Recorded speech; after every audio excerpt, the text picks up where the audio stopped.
সাংগঠনিক জেলা দলের সর্বস্তরের জনপ্রতিনিধি পদাধিকারী সহ যার সমর্থনে আজকে আমরা এখানে এসেছি। আমার আগে যিনি বক্তব্য রেখেছেন মমতা বন্দ্যোপাধ্যায়ের আশীর্বাদ ধন্য প্রার্থী ডক্টর তনুশ্রী হাঁসদা সহ জেলা সভাপতি তারাশঙ্কর রায় আছেন, চেয়ারম্যান অলোকা দি আছেন, রয়েছেন বাঁকুড়া লোকসভা কেন্দ্রের সাংসদ অরূপ চক্রবর্তী, রয়েছেন সভাধিপতি অনুসুয়া রায়, তরুণ পাত্র, উত্তম কুম্ভকার, ধীরেন মাঝি, আশিস চক্রবর্তী, দিব্যেন্দু সিংহ মহাপাত্র সহ রথিন বন্দ্যোপাধ্যায়, তীর্থঙ্কর কুণ্ডু, তাফিকুর রহমান, দেবেন্দ্র আগরওয়াল সহ রানীবাঁধ পঞ্চায়েত সমিতির সভাপতি ভীমসেন মণ্ডল রয়েছেন, খাতড়া পঞ্চায়েত সমিতির সভাপতি বিশ্বজিৎ বাগদি রয়েছেন এবং খাতড়ার যুব তৃণমূল কংগ্রেসের সভাপতি প্রদীপ্ত ব্যানার্জি সহ যারা সভা মঞ্চে রয়েছেন, আমি একযোগে সবাইকে আমার কৃতজ্ঞতা, প্রণাম, শুভেচ্ছা এবং অভিনন্দন জানাচ্ছি। আপনারা যারা আজকে এসছেন, আপনাদের সকলকে এই গরমের তীব্র দাবদাহকে উপেক্ষা করে আজকে এই 3টের সময়, সোয়া 3টের সময় যারা সভায় এসছে, সভাস্থল কার্যত কানায় কানায় পূর্ণ। অন্যান্য জেলায় যা গরম পড়ে তার তুলনায় এই জঙ্গলমহলের বাঁকুড়া, পুরুলিয়া, ঝাড়গ্রাম জেলার তাপমাত্রা সবসময় 2 ডিগ্রি 3 ডিগ্রি বেশি থাকে। এই গরমকে উপেক্ষা করে যে বিপুল সংখ্যায় আমার মায়েরা, দিদিরা, ভাইয়েরা এসছেন, রানীবাঁধ গত 2021-এও তৃণমূল জিতেছিল, আপনারা তৃণমূলের প্রার্থীকে জিতিয়েছিলেন। আজকে যে সভায় ভিড় রয়েছে, শুধু 23 তারিখ সভায় উপস্থিত হওয়া মানুষগুলো যদি লাইনে দাঁড়িয়ে ভোটাধিকার প্রয়োগ করে, তাহলে এই বহিরাগতদের খেলা শেষ ভোকারটা। যারা সভাস্থলে রয়েছেন তারাই যদি লাইনে দাঁড়িয়ে জোড়া ফুলকে ভোট দেয়, তাহলে এই বিপুল জয় শুধু সময়ের অপেক্ষা। বাঁকুড়ার এই বিস্তীর্ণ এলাকা জুড়ে জঙ্গলমহলে এখানে দীর্ঘদিনের মানুষের দাবি ছিল খাতড়া ব্লকের কেচন্দা ঘাটে কংসাবতী নদীর উপর প্রায় 8-10 কোটি টাকা ব্যয় করে কেচন্দা সেতুর যে দাবি ছিল, বাম আমলে 2006 সালে নির্বাচনের আগে মার্চ মাসে শিলান্যাস করেছিল। বলেছিল 2 বছরের মধ্যে সেতু নির্মাণের কাজ বাম সরকার করবে, করতে পারেনি, মামাটি মানুষের সরকার করেছে। বাঁকুড়া থেকে খাতড়া, রানীবাঁধ হয়ে ঝাড়খণ্ডের টাটা বা জামশেদপুর যাওয়ার এটি অন্যতম রাস্তা। আগে বর্ষাকালে কেচন্দা ঘাটের নিচু কজুয়ের উপর দিয়ে যান চলাচলের, গাড়ি বা অন্য কোনো চলাচলের কোনো জায়গা ছিল না, পুরোপুরি বন্ধ ছিল। দুপারে বিস্তীর্ণ এলাকার মধ্যে যোগাযোগ কার্যত বিচ্ছিন্ন হয়ে যেত। ফলে খাতড়া, রানীবাঁধ, রায়পুরে প্রায় 100টির উপর গ্রাম এবং সেই গ্রামের বাসিন্দা নদী পেরিয়ে গিয়ে তাদের প্রতিনিয়ত সমস্যায় পড়তে হতো। তৃণমূল সরকার ক্ষমতায় আসার পর সেতু তৈরি হওয়ার পরে অনেক মানুষ এই এলাকার বিস্তীর্ণ এলাকা জুড়ে তারা উপকৃত হয়েছেন। তৃণমূল আমলে খাতড়া এবং রানীবাঁধে একটি একটি করে মোটে 2টি ITI কলেজ আমাদের সরকার তৈরি করেছে। খাতড়া ব্লকে প্রাথমিক স্বাস্থ্যকেন্দ্রের পরিকাঠামো উন্নত হয়েছে। এই মুহূর্তে এই স্বাস্থ্যকেন্দ্রের প্রসূতিদের জন্য সিজারের ব্যবস্থার পাশাপাশি নতুন করে শিশু বিভাগের কাজও শুরু হয়েছে। চোখ অপারেশনের ব্যবস্থা করা হয়েছে। আগে এই সমস্ত চিকিৎসা ব্যবস্থার জন্য প্রায় 60 কিলোমিটার দূরে বাঁকুড়া মেডিকেল কলেজে যেতে হতো। শুধুমাত্র খাতড়া নয়, হিড়বাদে ব্লকে প্রাথমিক স্বাস্থ্যকেন্দ্রের পরিকাঠামো উন্নয়নও আমাদের সরকার করেছে। হিড়বাদ ব্লকের গোপালপুর কিষাণ মান্ডি হয়েছে। খাতড়া ও ঝিলিমিলিতে সরকারি বাস স্ট্যান্ড তৈরি হয়েছে। রানীবাঁধ ব্লকের অম্বিকানগরে মডেল স্কুল তৈরি হয়েছে। খাতড়া ব্লকের মুকুটমণিপুর পঞ্চায়েতে অফিসের কাছে ও হিরবাদ ব্লকের মলিয়ানে একটি করে দুটি কর্মতীর্থ এই দুটি ব্লকে তৈরি হয়েছে। রাজ্যের মুখ্যমন্ত্রী কুর্মী সমাজের উন্নয়নের লক্ষ্যে কুর্মী উন্নয়ন পর্ষদ গড়েছেন, যা বাস্তবায়নে কেচন্দায় কুর্মী উন্নয়ন পর্ষদের ভবন নির্মাণ করা হয়েছে। খাতড়ায় গুরু সদয় মঞ্চর সংস্কার করা হয়েছে। মূল মঞ্চের মেরামতি, নতুন করে বসার জায়গা তৈরি করা হয়েছে, পেভার ব্লক দিয়ে জায়গাটাকে সাজানো হয়েছে। আমি এই তথ্যগুলো আপনাদের কেন দিচ্ছি? তার কারণ আমরা যখন নির্বাচনে যাই, আমাদের দায়িত্ব, কর্তব্য, দায়বদ্ধতা, আমরা কি কাজ করেছি মানুষকে পুঙ্খানুপুঙ্খ হিসেব দেওয়া। রানীবাঁধে কজন মহিলা লক্ষ্মীর ভাণ্ডার পাচ্ছেন, কতজন গরিব মানুষ বাড়ি পেয়েছে, কতজন কৃষক বন্ধুতে সাহায্য পেয়েছেন, কত কিলোমিটার গ্রামীণ রাস্তা হয়েছে, কতজন খাদ্য সাথীতে বিনামূল্যে রেশন পাচ্ছেন, তার বিস্তারিত তালিকা আমি নিয়ে এসেছি। আমার রিপোর্ট কার্ড আমি নিয়ে এসেছি। 5 বছর আপনারা তৃণমূলকে যে দায়িত্ব দিয়েছেন, যে ভালোবাসা দিয়েছেন, সুদ সমেত তৃণমূল কংগ্রেস উন্নয়নের মাধ্যমে সেই ভালোবাসা পরিশোধ করেছে। আজকে যে ভালোবাসা আর কৃতজ্ঞতার ঋণে আপনারা আমাকে আবদ্ধ করলেন, আমি কথা দিয়ে যাচ্ছি যে উন্নয়ন গত 5 বছরে হয়েছিল, সেই উন্নয়নের গতি দ্বিগুণ হবে, বাড়বে, কমবে না। আগামী 5 বছর এই রানীবাঁধের বিস্তীর্ণ এলাকা জুড়ে জল, কল, নিকাশি, রাস্তা, আলো, যেখানে যা প্রয়োজন থাকবে, তনুশ্রী হাঁসদাকে আপনারা জোড়া ফুলে জেতাবেন। ও অত্যন্ত ভালো মেয়ে, অত্যন্ত মানুষের পাশে নিজেকে উজাড় করে দিয়ে সর্বক্ষণের কর্মী হয়ে তিনি রয়েছেন। এখানে তার যে পরিচয়, একজন বিশিষ্ট শিক্ষাবিদ, গবেষক এবং এই এলাকার অত্যন্ত জনপ্রিয় পরিচিত মুখ। এখানকার তিনি ভূমিকন্যা, তিনি সাঁওতালি ও বাংলা সাহিত্যে বিশেষজ্ঞ। 2025 সাল থেকে হেরম্বচন্দ্র কলেজের বাংলা বিভাগের প্রধান সহকারী অধ্যাপক হিসেবে তিনি কর্মরত।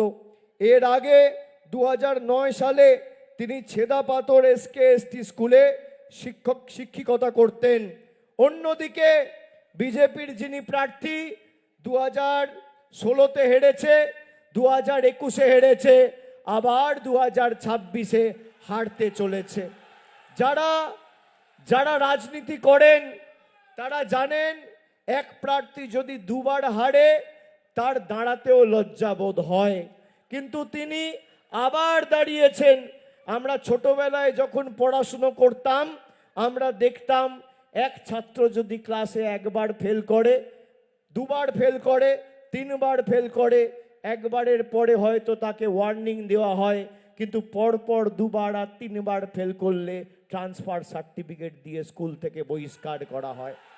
তিনি এখানে ইতিমধ্যে 2বার ফেল করেছেন, 3য়বারের ফেল। সময়ের অপেক্ষার জোড়া ফুলের জয়, শুধু সময়ের অপেক্ষা। আমি আপনাদের অনুরোধ করব যে আমি যে কথাগুলো বলেছি, আপনি বিজেপির প্রার্থীকে চ্যালেঞ্জ করুন। 12 বছর নরেন্দ্র মোদীর সরকার ক্ষমতায়, এরা কি কাজ করেছে, আর মমতা ব্যানার্জির সরকার 15 বছর ক্ষমতায় আমরা কি কাজ করেছি। একদিকে ক্ষুদিরাম টুডু, বিজেপির সুভাষ সরকার, অমিত শাহ, দিলীপ ঘোষ, সুকান্ত মজুমদার, শুভেন্দু অধিকারী, শ্রমিক ভট্টাচার্যরা থাকুক, আর অন্যদিকে আমি, তনুশ্রী, তারাশঙ্কর রায়, অরূপ চক্রবর্তীরা থাকবে। তথ্য পরিসংখ্যানের নিরিখে লড়াই হবে। যদি 10-0 গোল দিয়ে ভোকাট্টা করে মাঠের বাইরে না করতে পারি, আমার নাম অভিষেক বন্দ্যোপাধ্যায় নয়। আমার চ্যালেঞ্জ, যারা এখানে মানুষকে মিথ্যে কথা বলে, বাংলা আবাস যোজনায় গত 2 বছরে নরেন্দ্র মোদীর সরকার আবাসের টাকা আটকে দিয়েছে, তারপরেও মমতা ব্যানার্জির মামাটি মানুষের সরকার প্রায় এই রানীবাঁধ থেকে 12,509 জনকে বাংলা আবাস যোজনায় বাংলার বাড়ির খাতায় 1,20,000 টাকা করে তুলে দিয়েছেন। লক্ষ্মীর ভাণ্ডার মায়েরা এসছেন, দিদিরা এসছেন, এখান থেকে প্রায় 80,000 মহিলা খালি রানীবাঁধ বিধানসভা থেকে প্রতি মাসে লক্ষ্মীর ভাণ্ডার পাচ্ছেন। যুবসাথী 28,000 যুবক যুবতী এই রানীবাঁধ থেকে, অর্থাৎ রানীবাঁধ ব্লক, খাতড়া ব্লকের 7টা জিপি আর হিরবাঁধ ব্লকের 5টা জিপি, সব মিলিয়ে 20টা জিপি থেকে প্রায় 28,000 যুবক যুবতী প্রতি মাসে যুবসাথীর টাকা পাচ্ছেন। এটাই মমতা বন্দ্যোপাধ্যায় সরকারের সব থেকে বড় সাফল্য। কথা দিয়ে আমরা কথা রাখি। মোদির গ্যারেন্টি আর বিজেপির গ্যারেন্টি মানে জিরো ওয়ারেন্টি। বলেছিল 15 লাখ টাকা দেবে, কেউ পেয়েছেন? কেউ পেয়েছেন? বলেছিল বছরে 2 কোটি বেকারের চাকরি হবে, হয়েছে? বলেছিল বিজেপি জিতলে বাঁকুড়া পুরুলিয়াকে পাল্টে দেবে। 5 বছর তো সুভাষ সরকার ছিল, কেন্দ্রের মন্ত্রী, ক পয়সা এনেছেন? কটা উন্নয়নমূলক কর্মসূচি হয়েছে? আমি দায়িত্ব নিয়ে বলছি, 2019 থেকে 2024 বিজেপির যিনি সাংসদ ছিলেন তিনি কেন্দ্রীয় মন্ত্রী ছিলেন। যদি আমাকে কেউ দেখাতে পারে যে বিজেপির কোনো নেতা কর্মী 19 থেকে 24-এর মধ্যে একটা উন্নয়নমূলক কর্মসূচি নিয়ে একটা পর্যালোচনা বৈঠক বাঁকুড়ার কোনো এলাকায় করেছে, আমি রাজনীতি করব না, রাজনীতি ছেড়ে দেবো। এরা মানুষের জন্য কোনোদিন কাজ করেনি, এরা ধর্মের ভিত্তিতে রাজনীতি করে, আর আমরা কর্মের ভিত্তিতে রাজনীতি করি। আমাদের প্রতিজ্ঞা, বিজেপির গ্যারেন্টি মানে যেমন জিরো ওয়ারেন্টি, তৃণমূলের গ্যারেন্টি মানে লাইফ টাইম ওয়ারেন্টি। আমাদের গ্যারেন্টি মমতা ব্যানার্জির সরকার যতদিন বাংলায় থাকবে ততদিন মায়েরা লক্ষ্মীর ভাণ্ডার পাবেন। কেউ আপনাদের লক্ষ্মীর ভাণ্ডার বন্ধ করতে পারবে না, আটকাতে পারবে না। আমাদের গ্যারেন্টি আগামী 5 বছরের মধ্যে প্রত্যেকটা বাড়িতে নলবাহিত পানীয় জলের ব্যবস্থা মামাটি মানুষের সরকার করবে। নরেন্দ্র মোদী টাকা দিক আর না দিক, বাংলা করে দেখাবে। আমাদের তৃতীয় গ্যারেন্টি, প্রত্যেকটা ব্লকে টাউনে যেভাবে দুয়ারে সরকারের ক্যাম্প হয়েছিল, উন্নত মানের স্বাস্থ্য পরিষেবা পৌঁছে দিতে ব্লকে ব্লকে টাউনে টাউনে স্বাস্থ্য শিবির তৈরি করবে মামাটি মানুষের সরকার এই বছর থেকে। আমাদের গ্যারেন্টি, মমতা ব্যানার্জি বলেছে আগামী দিন তৃণমূল চতুর্থবার ক্ষমতায় আসার পরে যত বাংলায় গরিব পরিবার রয়েছে তাদের সবার মাথার উপর পাকা ছাদের ব্যবস্থা আমার সরকার করবে, তৃণমূলের সরকার করবে। গত 2 বছরে এখানে 12,000 গরিব মানুষ রানীবাঁধে বাড়ি পেয়েছেন। যদি আরো 20,000 মানুষ থাকে যে বাড়ির জন্য আবেদন করেছেন, নিবেদন করেছেন, বাড়ির টাকা পাননি, তনুশ্রী হাঁসদা জিতবে। আপনার বাড়ির টাকা আপনার ব্যাংক অ্যাকাউন্টে 1,20,000 টাকা মমতা ব্যানার্জির সরকার পাঠিয়ে দেবে, এটা আমাদের গ্যারেন্টি। বয়োজ্যেষ্ঠ প্রবীণ যারা আছেন তাদের উদ্দেশ্যে বলি যে আপনার সন্তান বা পরিবারের কারোর কাছে হাত পাততে হবে না। মমতা বন্দ্যোপাধ্যায় বলেছে সরকার তৈরি হওয়ার পর যত প্রবীণ নাগরিক বার্ধক্য ভাতার ফর্ম ফিল আপ করেছেন সবাইকে বার্ধক্য ভাতা ডাইরেক্ট ব্যাংক ট্রান্সফারের মাধ্যমে আমাদের সরকার পৌঁছে দেবে, আমাদের গ্যারেন্টি। বিজেপি বিভাজনের রাজনীতি করে মানুষকে ভুল পথে পরিচালিত করে আপনাদের বিভ্রান্ত করে এলাকার উন্নয়ন থমকে দিতে চায়। দীর্ঘদিনের আপনাদের স্বপ্নের যে উন্নয়নের কর্মকাণ্ড রানীবাঁধে শুরু হয়েছে সেটা যাতে থমকে না যায়, আমাদের জয়ের ব্যবধান এখানে বাড়াতে হবে। তনুশ্রী হাঁসদাকে 30,000-এর বেশি ভোটে আপনাদের সকলকে জেতাতে হবে। আমি ইতিমধ্যেই শুনেছি রানীবাঁধে এখানে মুকুটমণিপুরের দিকে জলাধরে 5-6 হাজার মৎস্যজীবী আছে যারা চিংড়ি মাছের চাষ করে, এবং সকালবেলা দাম ভালো পেলেও 400-500 টাকা, কখনো 600 টাকা, কখনো 650 টাকায় বিক্রি হয়। কিন্তু বেলা এগোলেই, বেলা বাড়লেই দাম পড়ে যায়। চিংড়ি মাছের সাথে সাথে রানীমাদ ব্লকের ঝিলিমিলি, রাউতোড়া, কাঁঠালিয়া, পোড়াডিহি, গোড়াভড়ি, কাটিয়াম, কেন্দাপাথর সহ বিস্তীর্ণ এলাকা জুড়ে ভালো সবজি ও ফল হয়। আচ্ছা, ভিড়বাদ বা ওই ইন্দপুরের দিকে আবার ভালো তরমুজ হয়। এখানকার অনেক দিনের দাবি বহুমুখী হিমঘর। আমাদের সরকার ইতিমধ্যেই গত যে ফেব্রুয়ারি মাসের বাজেট পেশ হয়েছে সেখানে নতুন 50টা হিমঘর তৈরি করার কথা বলেছে।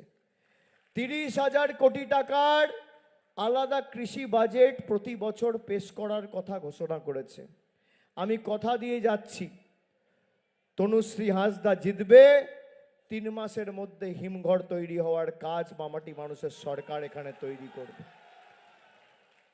দুটো আলাদা হিমঘর, একটা ফল ও সবজির জন্য, আর একটা চিংড়ি মাছের মৎস্যজীবী ভাইদের জন্য যারা চিংড়ি মাছ চাষের সাথে যুক্ত আছে মুকুটমণিপুরের দিকে, যাতে আপনারা চিংড়ি মাছের ভালো দাম পান এবং বেলা বাড়লে 600 টাকার চিংড়ি 100 টাকায় বিক্রি করতে না হয়।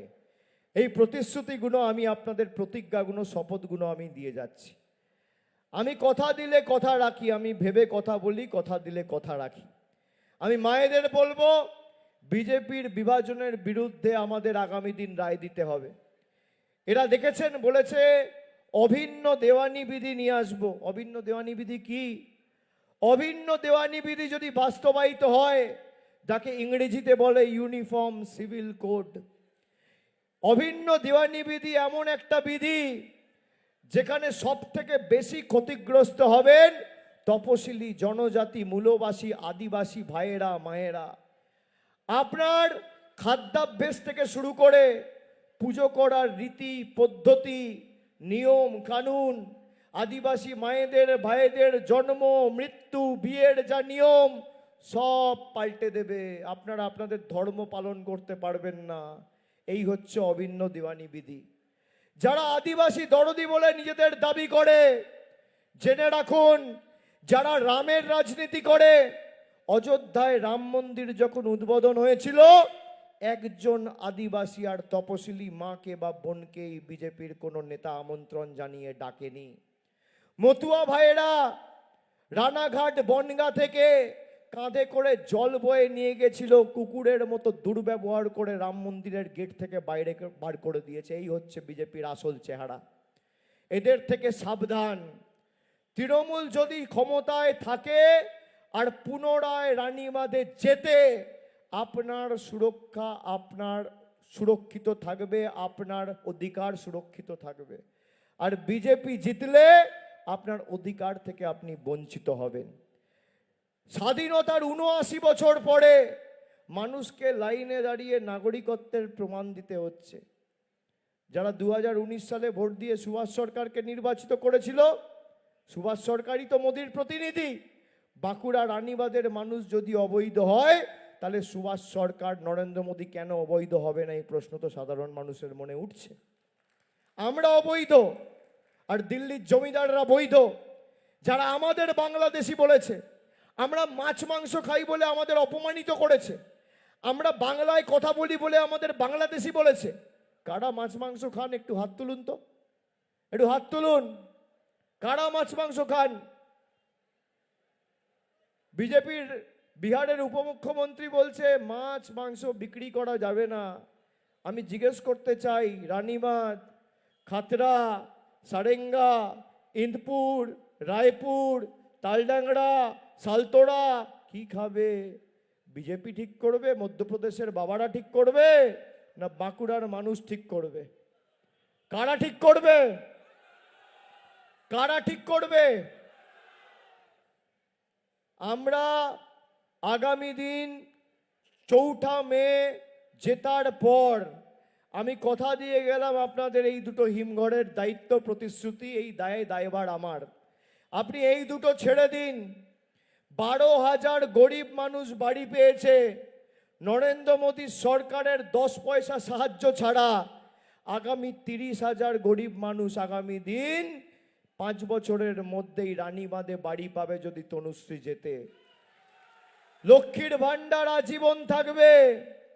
যারা লক্ষ্মীর ভান্ডার দেব বলছে, আমার চ্যালেঞ্জ বিজেপিকে, এখানে ক্যামেরা আছে, 16টা রাজ্যে বিজেপির মুখ্যমন্ত্রী, আমরা যেভাবে পরিবারের সবাইকে লক্ষ্মীর ভান্ডার দিয়েছি, বিজেপির একটা মুখ্যমন্ত্রী যদি করে দেখাতে পারে, আমি মানুষের কাছে কোনোদিন তৃণমূলের হয়ে ভোট চাইতে আসবো না। চ্যালেঞ্জ করে দেখান। আমরা জিতলে এই করব, জিতলে তাই করব। আচ্ছে দিন আসবে, 15 লাখ আসবে, অমুক দেবো তমুক দেবো, হ্যান করেগা তন করেগা, তারপর বোকারটা তোমার দেখা নাই গো, তোমার দেখা নাই। সারা বছর বিজেপিকে খুঁজে পান? ভোটের সময় আসবে। এখন দেখছি কারোর বাড়িতে ঢুকে, রান্নাঘরে ঢুকে লুচি ভেজে দিচ্ছে, কেউ দেখছি ঘরে ঢুকে চুল কেটে দিচ্ছে, কেউ দেখছি বিল্ডিংয়ে বাসে উঠে রং করে দিচ্ছে, কেউ দেখছি দাড়ি কামিয়ে দিচ্ছে, কেউ দেখছি ডাল সিদ্ধ করে দিচ্ছে। আমি মায়েদের বলবো, বাড়িতে ঝাঁটা আছে, হাতের নাগালে রাখুন। এদের প্রার্থী যদি যায় বা এদের কর্মীরা যায়, আজকে কত তারিখ? 20 তারিখ। এ মাসে আর 10 দিন, চৌঠা মে ফল বেরোবে, ওই মাসের 4 দিন, 14 দিন হাতে সময়। 14 দিন পর এদেরকে আর দেখতে পাবেন না। ঝাঁটাটা হাতের নাগালে রাখুন। এদের লোকগুলো বাড়িতে প্রচার করতে এলে এদেরকে দিয়ে ঘর দুয়ার পরিষ্কার করান। আর ভাইদের বলবো, আগামী 15 দিন চুলদাড়ি কেটে টাকা নষ্ট করো না। ঘর রং করানোর জন্য মিস্ত্রি ডাকার দরকার নেই, বিজেপির প্রার্থী গিয়ে সব কাজ করে দেবে। এদেরকে 14 দিন কাজে লাগাও, 14 দিন কাজে লাগাও, তারপর তো আর দেখতে পাবে না, তারপর তো খেলা শেষ। মোদি কা গ্যারেন্টি। আরে যে এখানে থাকে না, যে বাংলা কথা বলতে পারে না, যে আদিবাসী ভাইয়েদের অপমান করে, তপশিলি মায়েদের অপমান করে, যে বাংলা পড়তে জানে না, যে মঞ্চ থেকে ভাষণ দিচ্ছে কি লেখা আছে একটা শব্দ পড়তে পারবে না, বাংলা বলতে পারবে না, বাংলা লিখতে পারবে না, সে নাকি আমাদের গ্যারেন্টি দেবে। যে দোকানদার মাল বেচে ব্যাগ বস্তা গুটিয়ে দিল্লি পালাবে, আপনি তার থেকে মাল কিনবেন? না যে সারা বছর আপনার পাশে থাকবে তার থেকে জিনিস কিনবেন? বলুন, কাকে ভরসা করবেন? কাকে ভরসা করবেন? দিদি না মোদি? দিদি না মোদি? আরো জোরে, দিদি না মোদি? বাঁকুড়া কে চালাবে? বাঁকুড়ার মানুষ না গুজরাটের বহিরাগত দালালরা? রানীবাঁধ কে চালাবে? রানীবাঁধের মায়েরা না মধ্যপ্রদেশের নেতারা? যারা আমাদের অপমানিত করেছে তাদের জবাব দেবেন, আরো জোর গলায় দেবেন, তাদের উচিত শিক্ষা দেবেন। যারা বাংলাকে বাংলাদেশি বলেছে তাদের শিক্ষা দেবেন। যারা আমাদের অস্তিত্বকে অস্বীকার করেছে তাদের শিক্ষা দেবেন। বিজেপিকে জবাব দেবেন, তৃণমূলকে জেতাবেন, তনুশ্রীকে জেতাবেন। আগামী 23 তারিখ, আজকে 20 তারিখ হয়ে গেল, আর 3 দিন। আমার আপনার সকলের প্রার্থী, ও আমার ছোট বোনের মতো, মমতা ব্যানার্জির আশীর্বাদ ধন্যা, স্নেহ ধন্যা জোড়া ফুলের প্রার্থী, এখানকার ভূমিকন্যা তনুশ্রী হাঁসদাকে ঘাসের উপর জোড়া ফুল চিহ্ন দিয়ে ভোট দিয়ে বিপুল ভোটে জয়যুক্ত করুন। আর আমি কথা দিয়ে যাচ্ছি, রানীবাঁধের সার্বিক উন্নয়নের জন্য আমি থাকবো, যেখানে দরকার পড়বে আমি সরাসরি যোগাযোগে থাকবো, আপনাদের হতাশ করব না। কথা দিয়ে গেলাম। কষ্ট হলেও, গরম বেশি পড়লেও, যখন আমাদের লাইনে দাঁড় করিয়েছে মনে আছে? নোটবন্দির নামে লাইন, SIR এর নামে লাইন, লকডাউনের নামে লাইন, LPG গ্যাসের নামে লাইন, মনে আছে না ভুলে গেছেন? লাইনের প্রতিশোধ তো লাইনে দাঁড়িয়েই হবে। যে যে ভাষায় বোঝে তাকে সে ভাষায় জবাব দিতে হবে। গরম বেশি পড়লেও, কষ্ট হলেও, ঝড় জল রোদ বৃষ্টি হলেও লাইনে দাঁড়িয়ে নিজের ভোটাধিকার দেবেন এবং জোড়া ফুল বোতামটা এখানে টিপবেন আর বহিরাগতদের জামানত দিল্লিতে জব্দ হবে। আর 4 তারিখ যখন ভোট বাক্স খুলবে, আমি শুনেছি এখানে অনেককে টাকা দিয়ে বিলি করছে বিজেপি, করছে না? অনেক জায়গা থেকে আমি খবর পেয়েছি, আমাকে হোয়াটসঅ্যাপে গত পরশুদিনও অনেকে পাঠিয়েছে। রাতের অন্ধকারে এখন অনেক কিছু বিলি করবে, বিলি করছে। তো আমি আপনাদের হাত জোর করে অনুরোধ করব, যদি বিজেপি কিছু দেয় আপনারা সবাই নিয়ে নেবেন, ঠিক আছে? অনেকে বলে, অনেকে মান অভিমান করে যে না না ওদের টাকা কেন নেব, ওদের দেওয়া খাবার কেন খাবো, ওরা যদি আমাদের কিছু দেয় কেন নেবো। ওদের হাত নাড়ছে, বলছে নেবো না। নিতে হবে, ওদের বাবার টাকা না, এটা বাংলার টাকা। ঠেলায় না পড়লে বিড়াল গাছে ওঠে না। এখন ভোট এসছে তাই টাকা বিলি করছে। এটা কারোর বাবার টাকা নয়, কারোর মামার বাড়ির টাকা না, কারোর শ্বশুর বাড়ির টাকা না, কারোর বাপের বাড়ির টাকা না। এই টাকা বাঁকুড়ার টাকা, রানীমাদের টাকা। যদি বিজেপি টাকা দেয়, অনেককে বলবে এই তুমি আমার জন্য বুথে বসবে, 5,000 টাকা দেবো। ক্লাবগুলোকে বলবে আমার জন্য কাজ করো, প্রচার করো, 10,000 টাকা দেবো। যাকে 5,000 বলবে 10,000 চাইবেন, যাকে 10,000 দেবে সে 20,000 চাইবেন, যাকে 2,000 দেবে সে 5,000 চাইবেন। পদ্মফুলের থেকে টাকা নেবেন আর জোড়া ফুলকে ভোট দেবেন। যে যে ভাষায় বোঝে তাকে সে ভাষায় জবাব দেবেন। যারা আমাদের সাথে বেইমানি করে আমাদের টাকা আটকেছে, রানীবাদে তৃণমূল জিতলে রানীবাদের অধিকার সুরক্ষিত হবে, উন্নয়ন রানীবাদে হবে। আর বিজেপি জিতলে উন্নয়ন গুজরাটে হবে, উত্তরপ্রদেশে টাকা যাবে, আপনার পকেটের টাকা উত্তরপ্রদেশ যাবে। তাই উন্নয়নটা কোথায় চাই? খাতড়ায়, রানীবাদে না গুজরাটে? সিদ্ধান্ত আপনাদের নিতে হবে। খাতড়ার অনেকের দাবি, দীর্ঘদিনের দাবি, আমাকে অরূপ চক্রবর্তী কানে কানে বলছে পুরসভা করতে হবে, পুরসভা করতে হবে। আমি বলি খাতড়া ব্লকে কটা অঞ্চল? 7টা অঞ্চল। কটা অঞ্চল? 7টা অঞ্চল। খাতড়ায় আমি জানি না এখানে কতজন রয়েছেন খাতড়া ব্লক থেকে। যারা খাতড়া ব্লক থেকে এসছেন, সমাজ মাধ্যমে, সংবাদ মাধ্যমে যারা আমার কথা শুনছেন, 7টা অঞ্চলের মধ্যে প্রতিটা অঞ্চলে তৃণমূলকে জেতান, 3 মাসের মধ্যে খাতড়া শহর মিউনিসিপ্যালিটি হবে, আমি কথা দিয়ে যাচ্ছি। আমাদের বাজেটে বলা হয়েছে 25টা নতুন আরবান লোকাল বডি আমরা করব, তার মধ্যে খাতড়া অন্যতম হবে, যদি 7টা অঞ্চলে তৃণমূলকে নিরঙ্কুশ সংখ্যাগরিষ্ঠতায় আপনারা জেতান। আমি কথা দিয়ে গেলাম। সকলকে আরেকবার প্রণাম জানিয়ে, গরম অনেক পড়েছে, প্রায় 3:45 বাজে, আপনাদের বাড়ি ফিরতে হবে। আমি সমগ্র রানীবাদবাসীকে আমার কুর্নিশ প্রণাম জানিয়ে, নমস্কার জানিয়ে, আপনারা সকলে যেভাবে এই গরমকে উপেক্ষা করে এসছেন, আমাদের আশীর্বাদ করেছেন, আর মায়েদের আশীর্বাদ, বোনেদের আশীর্বাদ যদি কারোর সাথে থাকে, কারোর ক্ষমতা নেই তাকে আটকাবে। আপনাদের সকলকে আরেকবার কুর্নিশ জানিয়ে, প্রণাম জানিয়ে, ধন্যবাদ জানিয়ে, সকলকে জোহার জানিয়ে আমার বক্তব্য আমি শেষ করছি। জয় হিন্দ, বন্দে মাতরম, জয় বাংলা, জয় বাংলা, জয় বাংলা। মায়েরা বলুন জয় বাংলা, জয় বাংলা, জয় বাংলা, জয় বাংলা, জয় বাংলা, জয় বাংলা, জয় বাংলা, জয় বাংলা। অনেক অনেক ধন্যবাদ, নমস্কার।